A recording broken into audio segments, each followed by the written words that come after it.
It's 6:14 p.m. on a Tuesday. You just pulled into your driveway. Behind you is a 10-hour loop of traffic, small decisions, half-finished conversations, and the constant pressure to stay on. But now, you just sit there. The engine is off, the radio is dead, your hand isn't reaching for the door handle. For a few seconds, nothing is asking anything from you. No one is waiting for a reply. No one is watching your reaction. No one is expecting you to respond the right way. And your body notices before your mind does. Your shoulders drop. Your breathing slows. Something in you softens without permission. Like you've just stepped out of something you didn't realize you were inside. And the strange part is, it wasn't a bad day. Nothing went wrong. No conflict. No obvious reason to feel drained. You talked. You showed up. You handled everything the way you were supposed to. And still, this silence feels better than all of it. Better than the conversations, better than the interaction, better than being around people you don't even dislike. If you've ever felt that, you've probably wondered what it says about you, why you don't always miss people right away, why quiet feels more like relief than loneliness, why, after being around others, your system doesn't want more, it wants less. It's easy to turn that into a story, that you're becoming distant or antisocial, or slowly disconnecting from people. But it's not what you think. Silence doesn't feel like relief by accident, because for you, interaction isn't just interaction, it's management. You're not just listening to what someone says, you're tracking tone, timing, energy. You notice the slight pause before they respond, the shift in their expression when something lands differently than expected, the moment a conversation loses its rhythm, even if no one else sees it. And while all of that is happening, you're adjusting, small things, constantly. What you say, how you say it, how much of yourself you show. Not in a fake way, just in a way that keeps everything running smoothly. That's effort, the kind that doesn't look like effort from the outside, but your system feels it.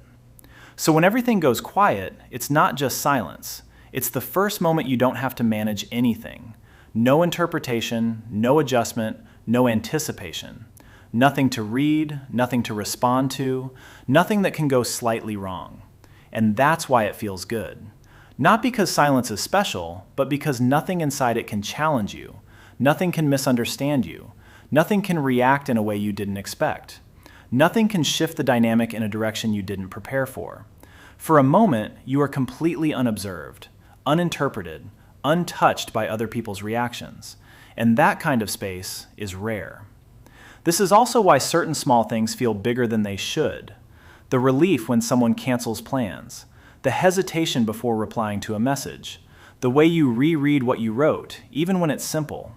It's not just overthinking, it's your system trying to stay ahead of uncertainty, trying to keep things from going off script. Because once something leaves you, a message, a sentence, a reaction, you can't control how it lands anymore. And silence removes that entire layer. But here's the part people don't usually say out loud. Silence doesn't just remove pressure, it removes exposure. Because being known only happens in interaction, in imperfect timing, in slightly awkward responses, in moments where things don't land exactly right, not in controlled quiet. And if your system has learned that quiet equals safety, it will keep choosing it, again and again.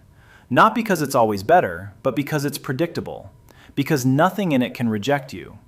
And if you stay there long enough, something subtle starts to shift.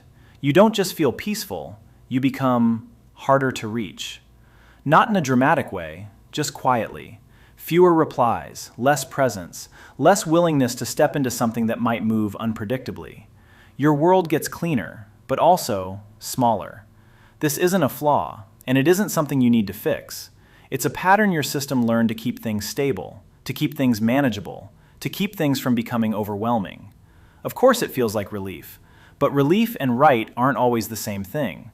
So when you find yourself sitting in that car, not wanting to step out just yet, maybe it's not just because you're tired. Maybe it's because, for the first time all day, nothing can go wrong. And maybe the question isn't why silence feels so good. Maybe it's what you stop risking every time you choose it. Not something to judge, not something to fix, just something to notice. Because sometimes the safest place in your life is also the one where nothing new can reach you. If you've been noticing these patterns in yourself, this channel explores them a little deeper. Not to fix them, just to understand them. If you've been noticing these patterns in yourself, the quiet, the overthinking, the way your mind keeps managing everything, you're not the only one trying to understand it. This space is for exploring how the mind actually works in everyday life. You can stay here if that kind of understanding matters to you.